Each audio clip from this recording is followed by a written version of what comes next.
Hello, I'm Daniel. I'm in my late 20s, living alone in a small, quiet neighborhood just outside Denver. I have a steady job in logistics for a medium-sized company, and life has been fairly good. Not perfect, but good. I recently went through a breakup. It wasn't a long relationship, but I'd be lying if I said it didn't sting. I thought it might lead somewhere, but it didn't. Still, I'm not the type to let one setback ruin everything. I have my house, Sunday football, and that means a lot. One Sunday morning, feeling relaxed with no urgent tasks, I decided to tidy up. Music played softly, windows open, just me and the vacuum. It was calming, clearing my mind. After finishing inside, I took out the trash, ordinary stuff. That's when I saw her, Emily. She lives across the street, always has. She was sitting on her lawn's edge, wearing an old sweater and slippers, clutching a coffee mug like it weighed a ton. She looked exhausted, as if she hadn't slept well in weeks.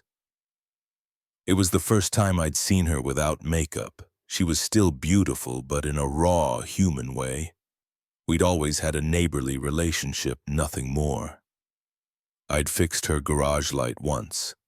She brought me cookies during the holidays, just friendly.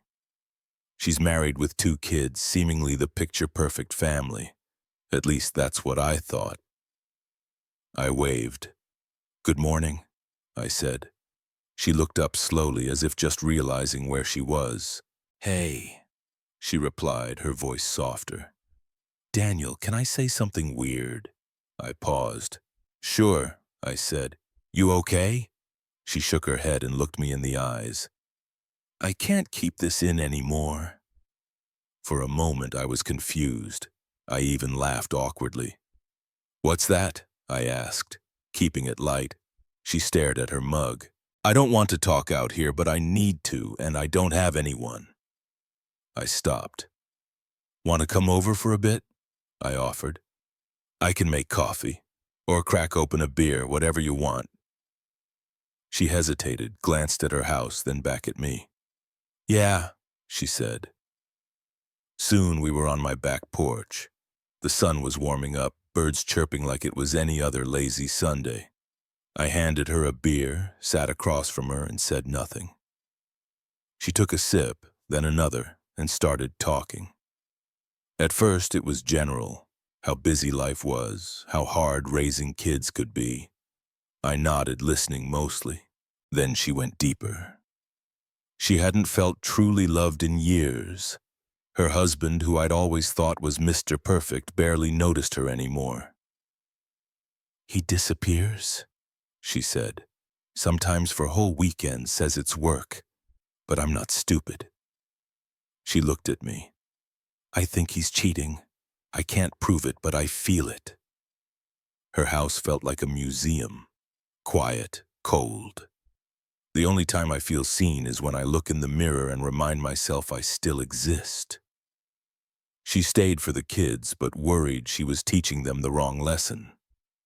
I didn't know what to say, I really didn't. I'd always seen them as the ideal couple, the kind who jog together and post holiday photos in matching sweaters. "Honestly," I said, "I had no idea. You always seem happy." She gave a wry smile. "That's the trick. Smile enough and no one looks too closely." We talked for hours. She cried once, quietly, a single tear slipping down her cheek. Like it wasn't her first, I mostly listened. Eventually she stood. "Thanks," she said. "I didn't mean to dump this on you." "You didn't," I replied. "You just needed to let it out. That's okay." She nodded, wiped her eyes, and left. I stayed on the porch, processing what I'd heard. Not because I wanted to be involved, but it hit me how little we know about the people living just feet away. That night I skipped the football game and just thought. After that talk, Emily didn't stop by, text, or wave across the street. Silence. I didn't dwell on it at first. Maybe she was embarrassed about opening up, or things had calmed down at home. I figured it was one of those moments that happen, feel heavy, then fade. I went back to my routine. Work, workouts, football, repeat. As the weather warmed, I spent more time outside, mowing the lawn, fixing a kitchen sink leak, even reading again in the evenings, something I hadn't done in a while. But even in quiet moments, I thought about her. Not romantically, just wondering. Then one afternoon, pulling into my driveway after work, I saw Tom, my older neighbor from 2 doors down by his mailbox. I rolled down my window and waved. "Hey, Tom, how's it going?" He strolled over, leaning on the mailbox like it was part of him. "Heard about the Wilsons?" he asked, nodding toward Emily's house. I shook my head. "No. Why?" He glanced around as if someone might overhear. "She filed for divorce. Papers went through recently." I froze. That was fast. But then I remembered her words on my porch. That decision wasn't made overnight. Maybe that night she opened up was her breaking point. "Damn," I said. "I thought they were solid." Tom shrugged. "Everyone did. Goes to show you never know what's happening inside someone's home." He was right. You see a couple barbecuing, walking their kids to school and think that's the whole story. It's not. That evening, I sat on my porch with a beer watching the neighborhood settle. Kids played on scooters, someone grilled hot dogs, a dog barked at a squirrel.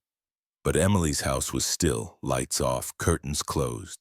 Later that week, I saw her at the grocery store carrying bags, keys dangling from one finger.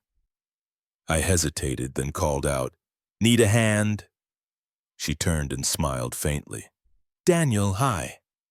I offered to carry her bags, and she didn't refuse. We walked to her car in silence. "I heard about everything," I said carefully. She didn't flinch. "Yeah, word gets around." We stood there unsure what came next. Then she looked at me and said, "Thanks for that day. You didn't make it weird. You just listened." I replied, You didn't make it weird either." She smiled, more genuine this time. That Saturday, she showed up at my door. I was watching a game, chips and a beer on the table. I wasn't expecting anyone, so I answered in a t-shirt and socks. "Hi," she said. "Sorry for dropping by. Can you help me move the kids' bunk beds? I'm rearranging their room. Feels like something I can control right now." "Sure," I said without hesitation. "Give me a second." I grabbed my shoes, followed her across the street, and spent the next hour wrestling with an IKEA nightmare, probably assembled during an already crumbling marriage. She didn't talk much, just handed me tools and held parts in place. It wasn't weird or overly emotional, just normal. Before I left, she asked, "Can I repay you with coffee tomorrow morning? I make a mean French press." "Sounds good," I said. That's how it started. Over the next few weeks, small things kept happening. She waved from her porch more often.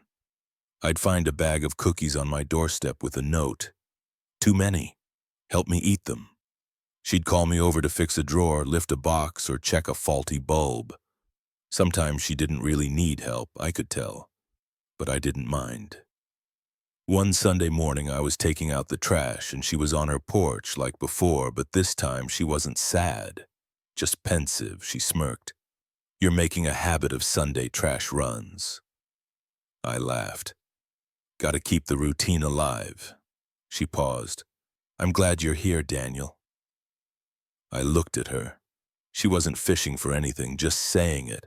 And I felt a shift, not attraction, not obligation, just a quiet realization that being there for someone doesn't always need grand gestures.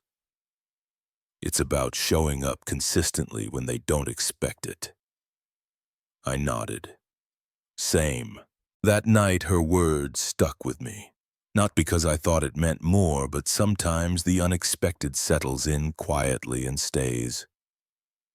One Thursday evening, I decided to say something. Emily had been stopping by more often. First for small fixes, a stuck drawer, a leaky hose, a light bulb.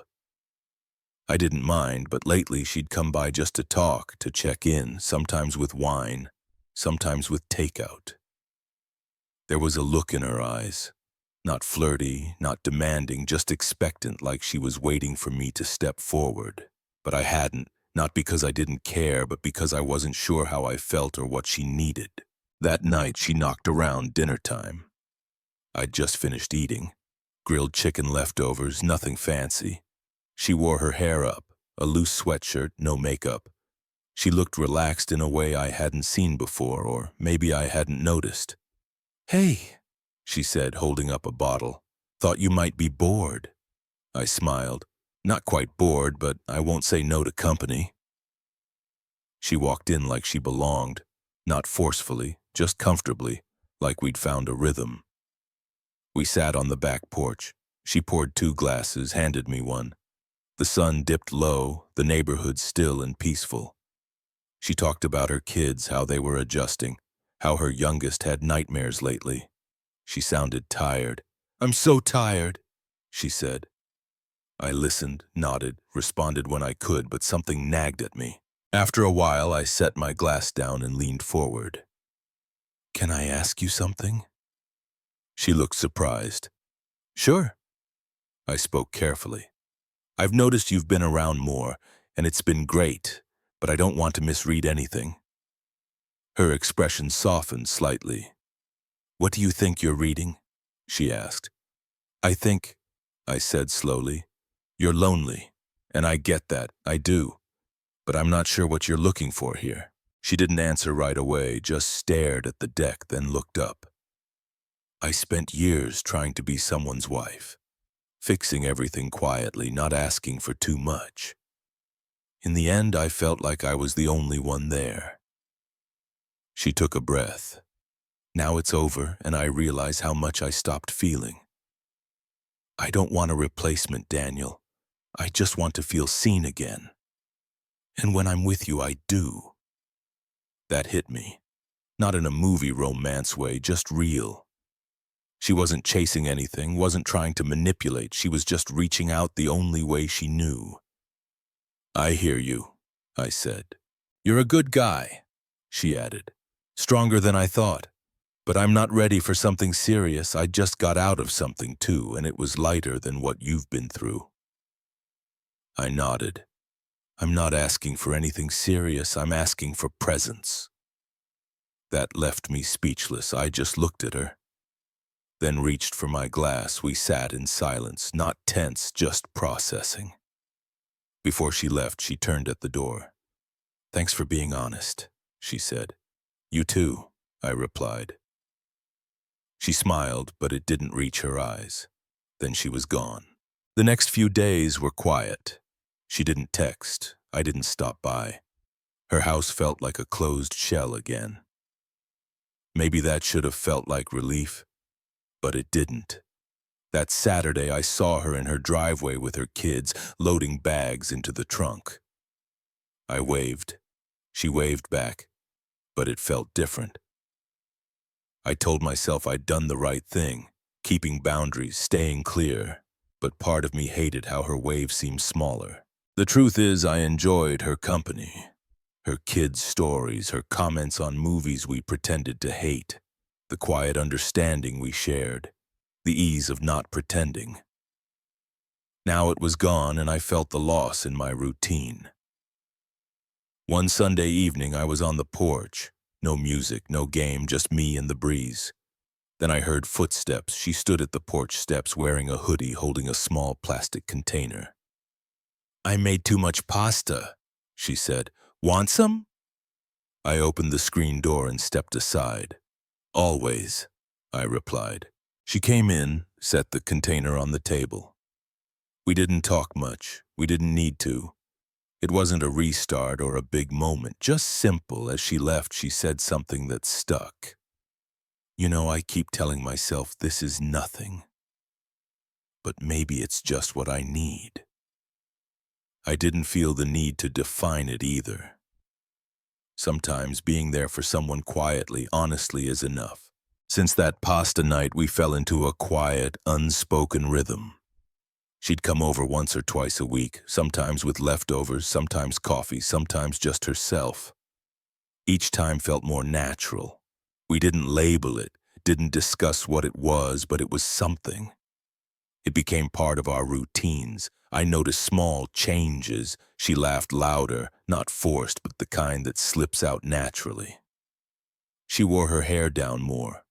We talked about books again. She mentioned looking into online courses, maybe interior design, just to explore. And me, I was changing too, unintentionally.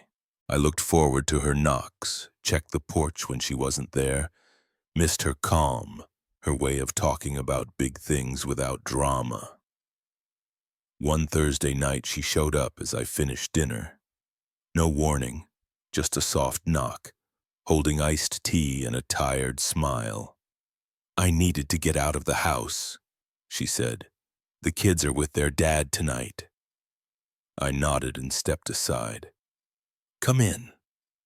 We sat on the porch as usual. This time her silence had weight. She didn't vent or tell stories, just stared at the trees, the sky, the street, like she was trying to name an emotion.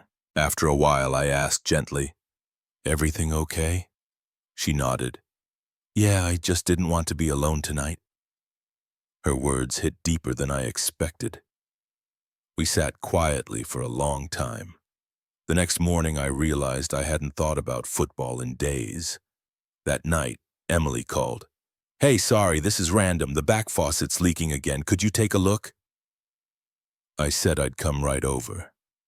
She opened the door before I could knock, flashlight in hand. We spent the next half hour messing with the faucet, laughing about the useless manual. At one point, she leaned in to hold the base steady. We were close, not romantically, just two people working together, comfortable in each other's space. After fixing it, she made coffee. We sat at her kitchen table, a change from the porch. The house was quiet, kids asleep upstairs.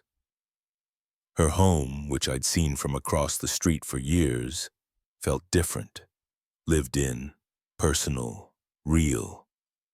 We talked longer than usual that night about things we hadn't before, childhood memories, regrets, the people we were still trying to become. She looked at me and asked, "Do you ever feel like you're just drifting through your own life?"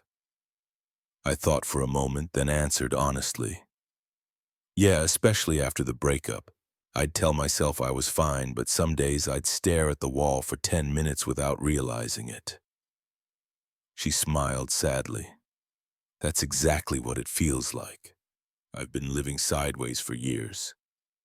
I didn't reply. I didn't need to. We sat in quiet understanding. That weekend, things shifted. She started texting more. Small things. "Found this song. Thought you'd like it.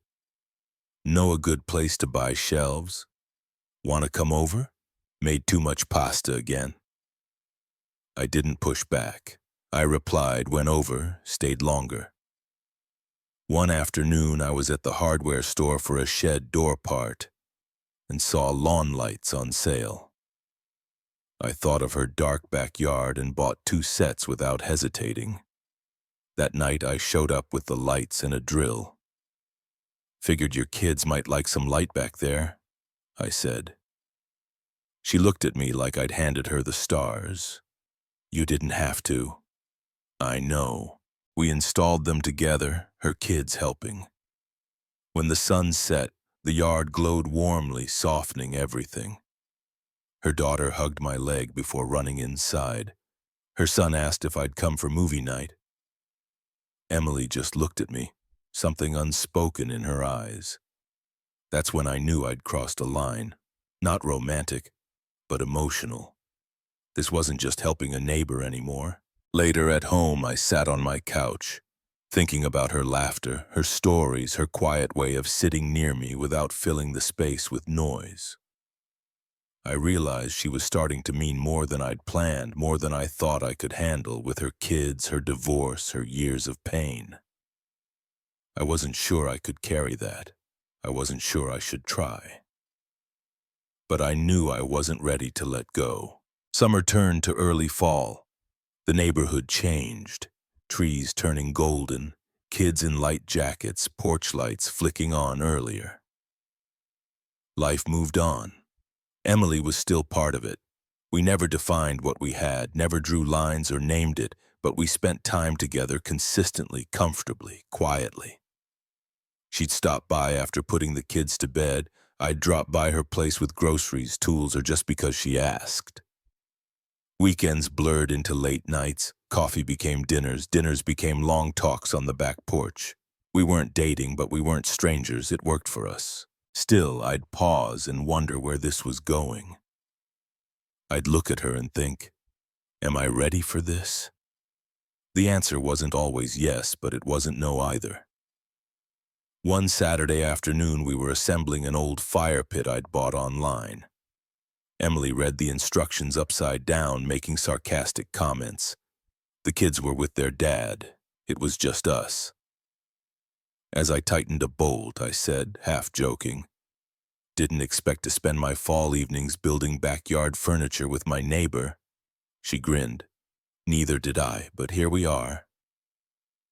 And just like that, I realized how normal it had become, how much space she'd carved in my life without forcing it. She didn't demand attention or ask me to be more than I was, she just showed up. That was enough to pull me closer than I'd expected. A few days later, we sat at her kitchen table after dinner. The kids were upstairs, half asleep. Dishes sat in the sink. I sipped coffee, scrolling through my phone while she watched the rain outside. Then she said something unexpected. "Sometimes I forget I'm not married anymore." I looked up. "Not in a bad way," she continued. "I spent years defining myself through that relationship, through what I was supposed to be, wife, mother, fixer. Now I'm just Emily." "That's not just anything," I said. She smiled, a tired smile that said more than words could. "I don't want to start over," she said. "I don't want a label or a big new chapter. I just want peace, to be around someone who listens, who makes the day brighter." I nodded. "You've got that, at least here." That was the first time I felt it clearly. We weren't working towards something more. We were already what we needed to be. No expectations, no pressure, no illusions of forever. Just present, supportive, real. The weeks followed the same pattern. She came over when she wanted. I did the same. Sometimes we talked, sometimes we didn't. Sometimes she cried after a tough day with the kids. Sometimes I vented about work. Mostly we just lived alongside each other, and it was enough. One Sunday afternoon, I was watching a game on the couch. Emily was at the dining table helping her daughter with homework. Her son was on the floor building with Legos. The house felt louder, a bit chaotic, but warm, lived in. Strange, right? Later, when they left, I sat in silence and realized I didn't need anything else. I wasn't in love. Not the big, cinematic kind, but I cared deeply. I knew she did too. We'd never kissed, never held hands, never crossed that line, and we didn't need to. As she left one evening, she paused at the door. "Thanks for not expecting more than I can give." "Thanks for giving me exactly what I needed," I replied. That was the defining moment. After that, it was just life. Simple, good. We're still here. She still lives across the street. We see each other a few times a week. Her kids call me Daniel from over there. Sometimes she brings dinner. Sometimes I drop off extra groceries. No one in the neighborhood asks questions. They don't need to. Relationships aren't always about labels or outcomes. They're about timing, respect, quiet connection. Not everything has to be something bigger. Sometimes this is enough. The story of Daniel and Emily carries a powerful lesson. The deepest connections are often built not on grand gestures, but on quiet presence and true understanding. Emily, struggling in a failing marriage, found comfort in Daniel's simple willingness to listen. Over coffee on the porch, fixing a faucet, or hanging lights in the yard, They created a bond that healed them both in steady ways. Daniel's journey shows us that just showing up, consistently and sincerely, can fill the empty spaces in someone's heart, and even our own. Their relationship had no labels, yet it was meaningful because it was honest and real. What quiet moments have shaped your life? Share them in the comments. If this story touched you, subscribe and turn on the notification bell. Let's keep exploring these beautiful unscripted connections together.